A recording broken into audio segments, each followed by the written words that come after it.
Hi, listeners. Welcome to the Mentally Healthy Workplaces Asia podcast. My name is Wenli Lim, and I'm the Chief Impact Officer at FlourishDx and host of this podcast. The purpose of this is for conversations and practical guidance from experts, service providers, innovative tech platforms, and employers in the region. So we believe in taking a shared responsibility to workplace mental health. So it's not just on the individuals and the employees, but everyone as we're colleagues and the broader community to help create mentally healthy workplaces. And really the goal is to prevent suffering and promote human flourishing. So given that we are in the region and also, Asia is very much part of Asia Pacific, we have someone from Australia joining us today, and my colleague, Joelle Mitchell, Head of Psych, Health and Safety and Organisational Psychologist. Welcome to the podcast. Hi, Wen. Thanks for having me. You're welcome. It's more that I'm really thankful to have you on the podcast. And we had a great conversation coming into this. And there's so many things I really want to unpack. I guess maybe many of us don't have, friends who are psychologists or work in a place that we have access. So I think this podcast today is really to, kind of start with baby steps and kind of talk about really how do we start approaching mental health at work and lowering the barriers to entry that people don't feel overwhelmed. So that's kind of what we're going to cover today. So really, really happy to help to have you on board. So can you tell us a bit about yourself and your journey in your career? Yeah, absolutely. So I started out studying psychology out of high school, and you go into psychology typically thinking that you're going to be, doing some sort of therapy as your career.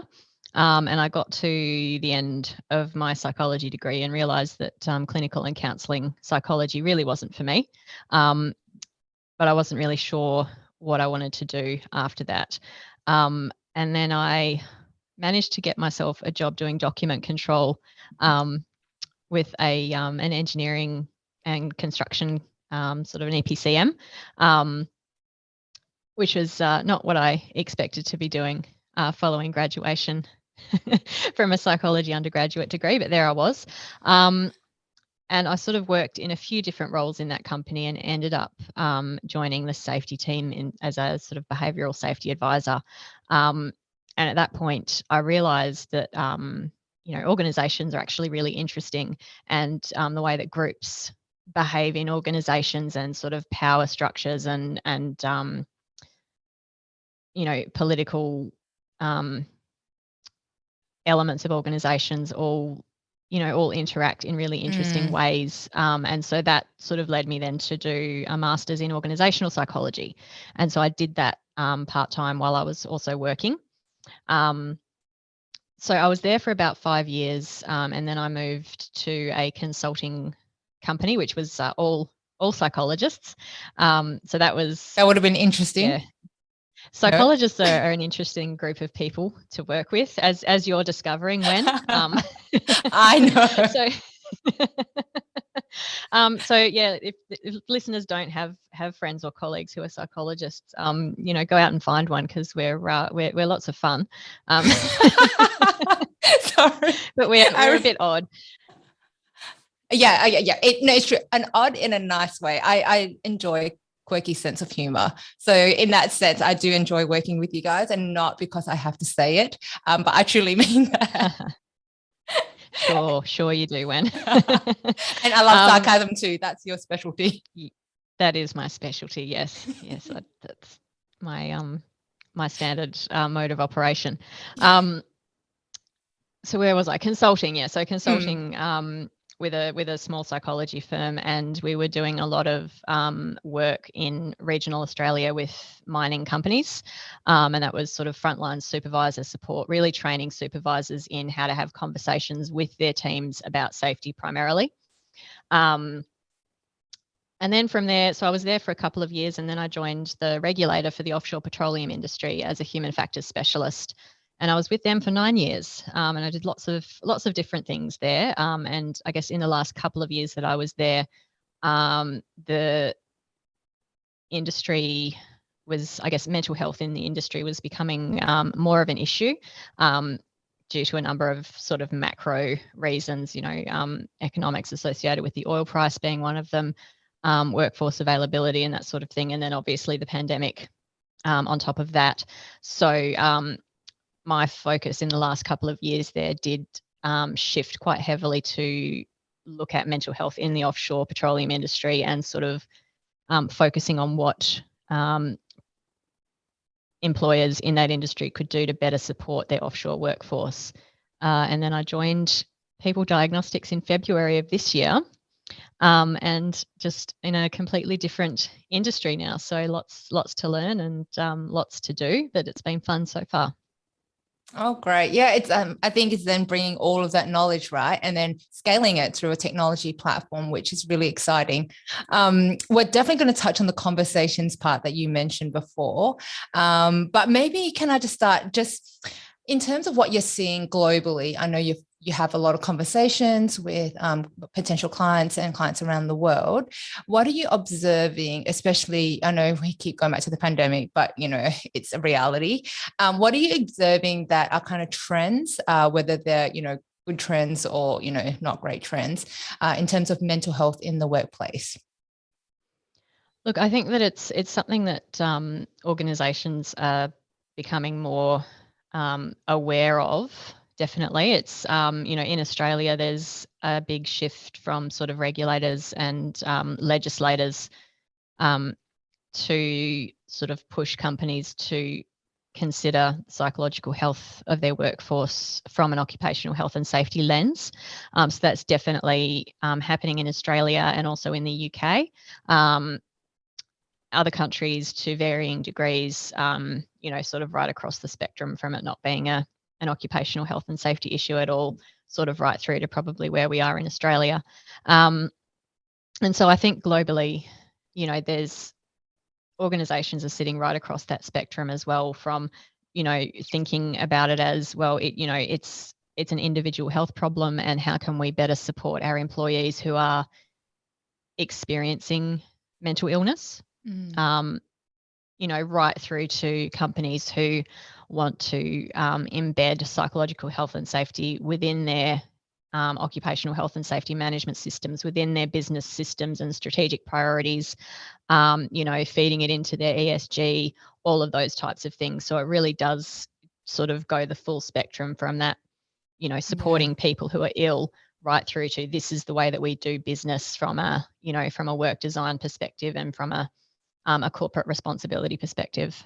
Yeah. And I think that's why I also really wanted to feature Australian experts, because Australia is leading the way, and what better way to learn, to see the best approaches and then kind of share it around, because otherwise, I mean, if you're not involved in the industry or you're not in Australia, you probably don't know a lot of these things. So yeah, today's all about sharing knowledge. And one of the things is around conversations. So, when I started this job, a couple of months ago. And when I told my friends about it, they were like, man, this is amazing, because, they're managers or partners at accounting firms, in different places. And a lot of them have had someone in their team, got diagnosed with a mental illness or were really languishing. And a lot of people, they have the heart and they want to have a discussion and help. But it's one of those things as well, is that they don't know what to say or what to do to be supportive. And it's kind of like walking on eggshells. So one of the first things I really want is to demystify, or even just give practical, ask for practical tips on, is how can managers or, even as colleagues navigate these conversations when someone is not doing well mentally at work. Yeah, so I guess there's a few different elements there, and the first one would be for people who, I guess, you've noticed changes in their behaviour, changes in their mood, and how do you approach that versus somebody who's potentially had some time off, or that they've been diagnosed. So those are quite different conversations to have.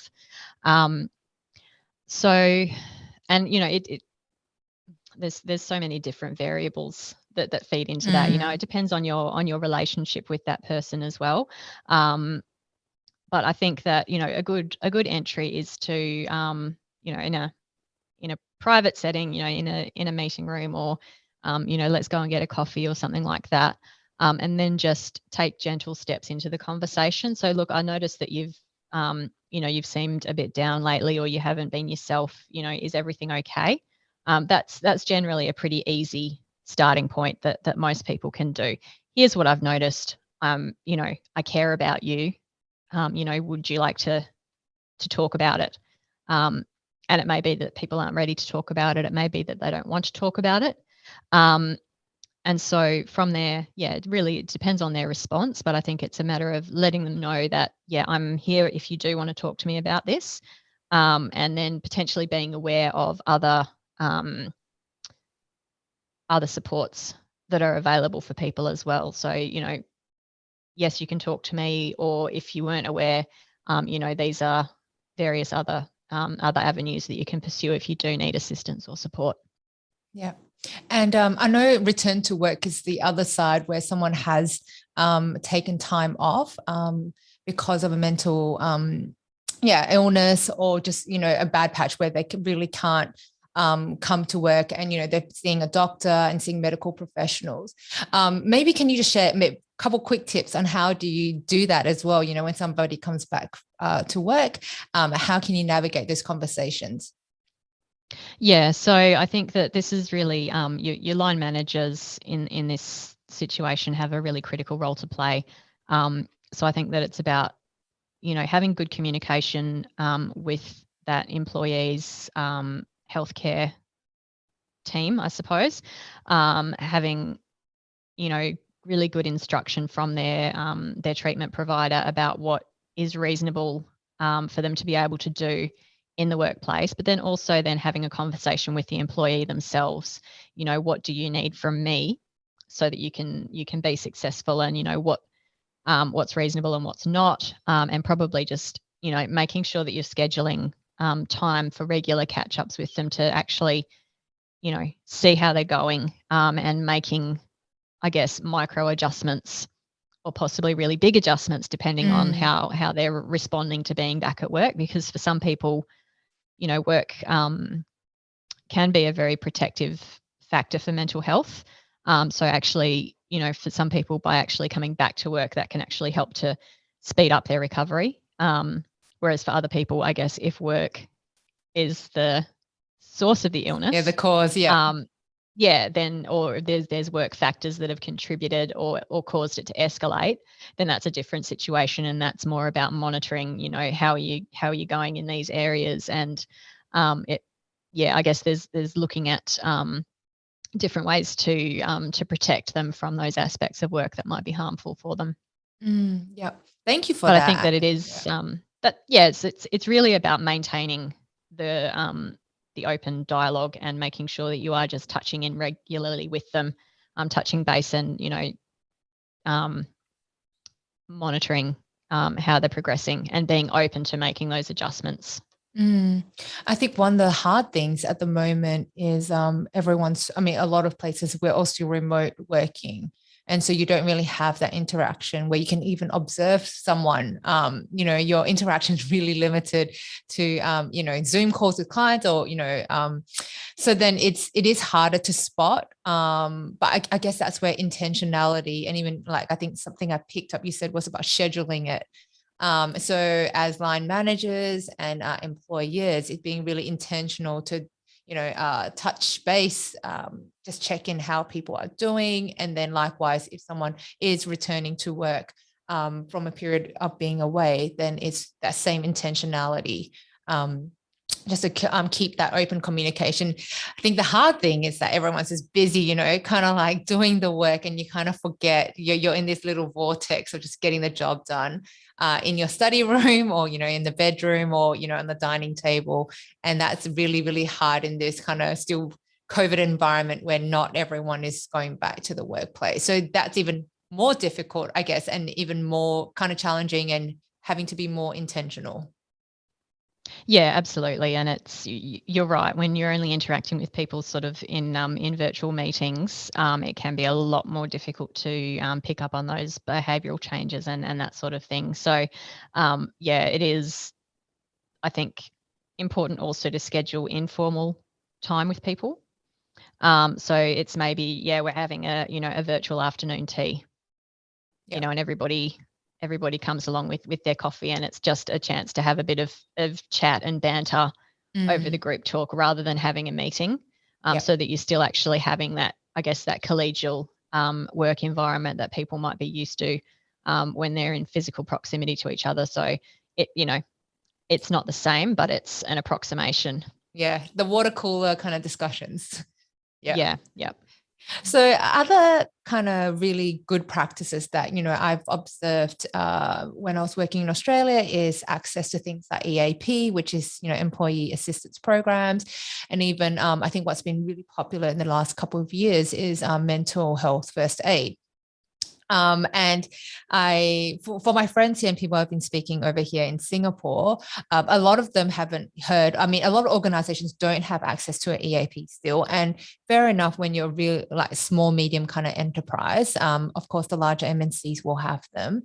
So can you just explain, you know, what is EAP, the purpose of it, and then also on mental health first aid? Sure. So an EAP is an employee assistance provider, and it's essentially a psychology or counselling service that is made available to employees through the company. So typically organisations will provide a set number of sessions for each employee, and that might be, you know, over a 12-month period, or it might be per issue that they have to deal with, and it might be extended to their immediate family as well. It's basically just providing access to psychological services for employees who need it. I think it started out as an employee benefit, and I think that's still really where it sits.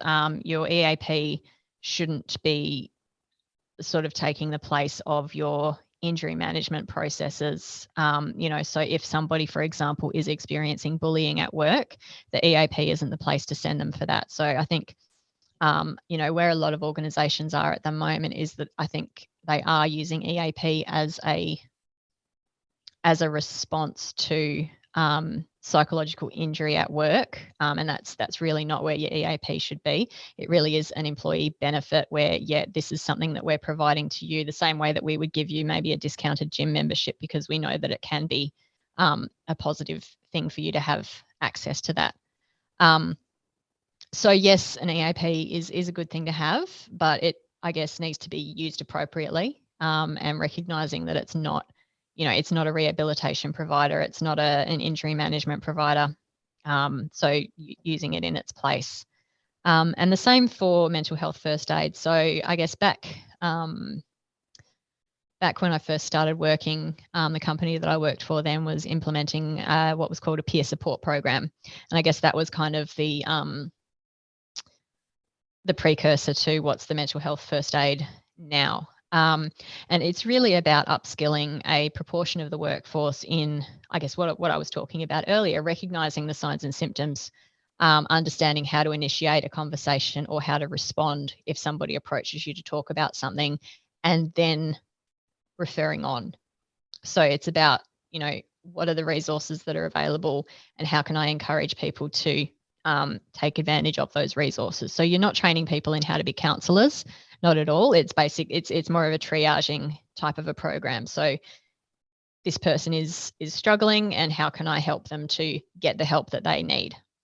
Yeah. And it was, I saw that it's really popular with HR teams. So I used to sit in a HR team, and a lot of the HR managers and the business unit would then go out and do this mental health first course. And then I think they would then place, you know, different people in different kind of floors or areas of the workplace where someone would be trained in that. And then yet again, is to navigate the conversations. I think we keep coming back to this, is that open communication and conversations and how important that is. I think a lot of times people aren't armed or aren't, and these things help them in terms of improving their own confidence to approach these topics and getting, like, you know, education and some knowledge behind it to then allow them to have that. But thank you for really defining and explaining even where an EAP is appropriate and not appropriate.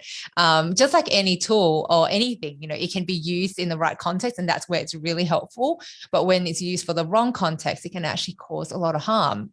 And it's not actually helping at all. If anything, it will be making the situation worse.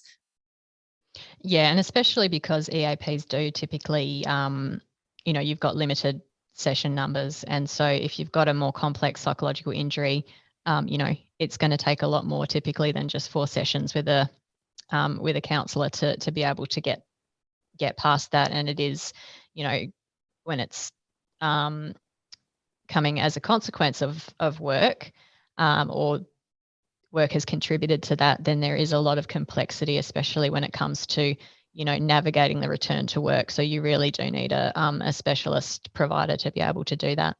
Yeah. And so going back to the conversations, one of the things I've noticed a lot here in Asia is that a lot of times people are afraid to speak out what they really think in the workplace. And so you have these keyboard warriors and side WhatsApp chats. So for example, you go into a meeting and your manager or, whoever it is said something and basically everyone disagrees, but no one dares to say anything. But immediately when you leave that meeting, everyone's gone to a WhatsApp group, side chat, in like normal times you'll go to the pantry and have a debrief and discussion on what everybody thinks, but never to the person. And we were just talking about this before, and you said in psychology there's a term for this, which is something distance. Power distance. That's right. And so can you unpack what power distance is, and also how can what can we do to kind of decrease that, or be more open in communication, especially in this cultural context? And I think we're talking about that every kind of society and culture has a different power distance. Yeah, so the concept of power distance has come out of the field of cross-cultural psychology. And so that looks at, different, I guess, at that sort of macro cultural or, national cultural level, what are the differences or similarities, I suppose, and power distance is one of those. So, in a lot of Asian cultures, power distance tends to be quite large, which means that, I guess in terms of behavioural norms, so if somebody is in a position of formal authority, then it's expected that there is a fairly large amount of deference paid to that person. And so that means that what they say needs to be responded to respectfully, regardless of what you actually think about it. Whereas, for example, in places like Australia, we tend to have very low power distance. And I was just giving you what I think is just a classic example of Australian behaviour. Many, many years ago, our then Prime Minister John Howard was campaigning during the election at the time, and I saw on the news this clip of him doing some meet and greet at a construction site, and he walked up to this tradesperson and held his hand out to shake this guy's hand, and the guy just looked him up and down and said, "No, I'm not shaking your hand, mate. You're trying to take away my rights," and turned his back and walked away on the Prime Minister of Australia. So that's an example of low power distance. Yeah, very low power distance. Yeah. I guess where this becomes a problem in high power distance cultures is where you do need consultation and collaboration. So it can actually be quite difficult as a leader to get your team to give you their honest opinions on things. And especially where, if you're leading a team of subject matter experts and you need them to actually tell you their truth and give you their opinion about things, because it's important that you actually make the right decision, and a decision that's informed by evidence and informed by experts, that can be a challenge. And so strategies that have been successful, from a safety perspective, in these types of cultures, is rather than saying, here's what I think as a leader, now let's discuss that, where you're almost putting the challenge out and saying, okay, go ahead and defy me. Not literally, obviously, but I tend to exaggerate. To those listeners who aren't familiar with me, I do tend to sort of exaggerate examples to make the point. So rather than putting your opinion forward first for discussion, rather ask the group first. So this is the topic that we're talking about, or this is the problem that we need to solve. And then having the discussion around the table that potentially you facilitate that discussion by asking people to give their input, and looking for, challenges, or, sort of teasing apart the pros and cons of different ideas. And then you as a leader, based on that discussion, you then sort of arrive at a decision about how to proceed. So it's sort of a way of turning it on its head a little bit, so that you're not actually asking people to challenge your power or authority. You're putting it to them to actually do the problem solving first, and then as the leader, you're taking that away from the discussion. That is so good. I think that's just very, very practical, and it's something simple to do that any manager or any team leader can do without overthinking or needing it to be designed or anything. It's just as simple as this is the problem statement, or this is what we want to talk about today, and let's have you. And it also gives opportunity for the participants or the people in the team to be affirmed. So then you can really really fostering a positive workplace. Then you can recognize that's a great idea, that's what I thought, and then it kind of builds that trust to then be able to speak up even more and hopefully reduce that. I think I do really love the Asian culture in terms of, the respect for elders and all these things, but too much of something is also not a good thing. And that's where a lot of people in Singapore and other parts of Asia always say, innovation, it's so difficult here, or all these things. And I think some of it stems from issues like this, and understanding a thing like power distance. It's so, so helpful. Are there any other tips that you have in this area, or, even around just how can we just create better workplaces, and what, maybe in Australia or other places of the world? I'm sure our listeners are always looking for practical tips that is easy to do. I think a lot of people feel so overwhelmed, especially in light of all these articles and, it's sometimes even on a daily basis about mental health, whether in the workplace or outside work, that they're like, oh man, this is like one giant problem and I don't know how to go about this. So maybe one or two other tips that you would, kind of recommend for listeners. I guess the main tip is practice compassion, both for yourself as a leader and for your team, and I think, a lot of the commentary around remote working during the pandemic has really talked about this sort of that people are becoming more humanized, because we're seeing into their homes, we're seeing, their kids doing a nudie run behind them during a Zoom call, or their cat's coming up and, sticking its bottom at the camera, walking all over the keyboard, all of those types of things that, we have lives, and they do intersect with work.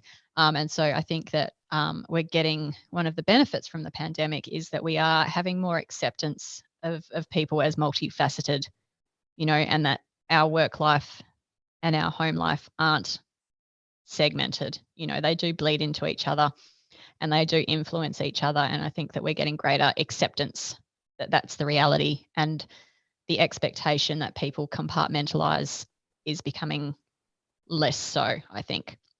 And that's a positive. So I think as leaders, having that compassion, remembering that the people in your team are human, and the way that you have good days and bad days, so do they.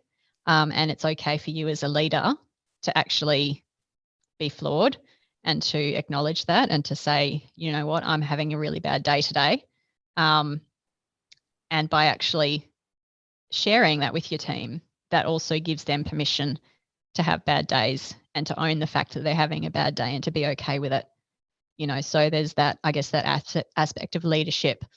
And I guess there's all those stories about leaders who do come forward with their personal stories of, of mental illness. And that's great. If you don't have your own story of mental illness as well, which is, good for you if that's the case. But, we do all have bad days. And I think that it's about letting people see your whole self, you know, that you as a leader, you're a human. It's okay to be human. And so exercising that compassion for yourself and for your team. Yeah. I think it's authenticity, but I think a lot of people who are leaders feel that pressure of having to put up a front, or, you know, just because they feel like if people in their team or around them see them crumble or not be in a good state, it's going to send ripples, right? The waves that everybody else is going to be like, oh no, you know, the boat's now rocking because my, you know, CEO, my managing director is not holding it together. So now we're stuffed. And I think that's always the fear behind that, is that what kind of box am I going to open if I am really going to be honest about how I'm, you know, traveling along. And so is there any kind of thoughts on that? Because I think that's the kind of the fear, that they need to just present strong so that people can draw on their strength, rather than so they see it is more that I need to present and hold the ship together for the sake of everyone else. Yeah, so I think that this is where if you're a micromanager, this is probably not the best strategy for you. So I guess step one is step back from micromanaging and actually delegate to your team and let them have some autonomy and some accountability and responsibility. And the more that you're able to do that, then the more that you're able to, when you are having a bit of a wobbly time, you can actually lean on those team members because you've given them the capacity to show their capability and to show their strength and to build their capacity.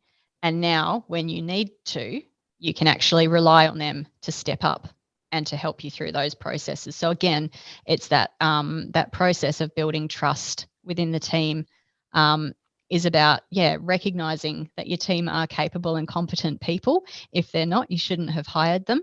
Fair point. You know, trust that they can actually do the job that they were hired to do. If they can't do the job that they were hired to do, then that's a performance management process that you need to follow. But, you know, let go a little bit, let them do what they were hired to do, and then help them to develop and build their capabilities so that you can actually take advantage of the fact that you've got this wonderful team of competent, willing people who are able to sort of step in and step up when they need to. Yeah, that's so good. It's all about teamwork rather than, you know, the point man or the point person who has to hold it together. I think we do have a long way to go, but I love, so part of these kind of podcasts is I have to take little snippets, right? And then we put it on our LinkedIn and all that and just share gems. I just feel like this whole conversation, there's so many snippets. I'm like, oh, that was a really good part.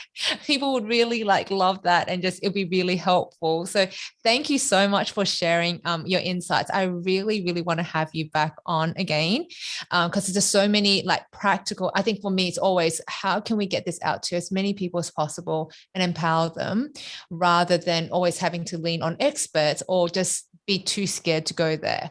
I think a lot of people do have the hearts to want to help people and that compassion, but it's the kind of execution of it. It's like, I don't know what to do. I don't want to put my foot in it. And I think you have given really, really great, just practical tips that anyone can do to help each other out in the workplace. So thank you so much for your time today. Really look forward to having you back on. It's actually public holiday across here. So I hope that when this comes out, I mean, everyone today, you should be relaxing, and we're heading to the end of the year as well. So just wondering, do you have any year-end plans? And what is it like for the holidays in Australia? I'll be taking a little bit of time off. My dad lives on a farm about 4 hours away from the city, so I'll be taking the family down there and sort of spending a few days down there. He breeds labradoodles, so there's always loads of puppies as well, which is a great thing for improving your mood. Wow. Do you have a labradoodle? I live in an apartment, and our complex doesn't allow pets, so Okay. no, I don't. But they're a lovely dog, yeah. Oh, wow. And they don't shed. That's why people love them, right? It's like you get the Labrador, you get the poodle, and no Yeah, shedding. Mostly, yeah. So there's an element of like making sure that you're breeding the right dogs, and there's sort of genetic analysis and stuff that they do. But yeah, overwhelmingly they don't shed, and there's they're less likely to cause allergic reactions to people who are typically allergic. So and they're very easy to train as well, and they're just good natured, and yeah.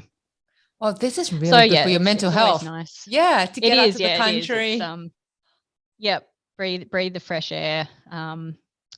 It's all the sort of the Carry and Marry forests as well. So the tall timbers, the southern rainforest. So it's really beautiful, really fresh, crisp air. And yeah, just, go and sit down and have puppies crawl all over you for half an hour and then see how you feel. Oh my goodness. That is okay. Seriously, that would be like the dream. I'm sure, like during this time, especially, puppy videos, kitten videos, they're like at an all-time high, right? Because people just, I don't know, that's just something about them, and they're just like irresistibly cute. And you get to do this in person and playing with tons of puppies. My goodness, I'm really, really jealous right now. But anyway, they do have very scratchy little claws though, so that's the only downside.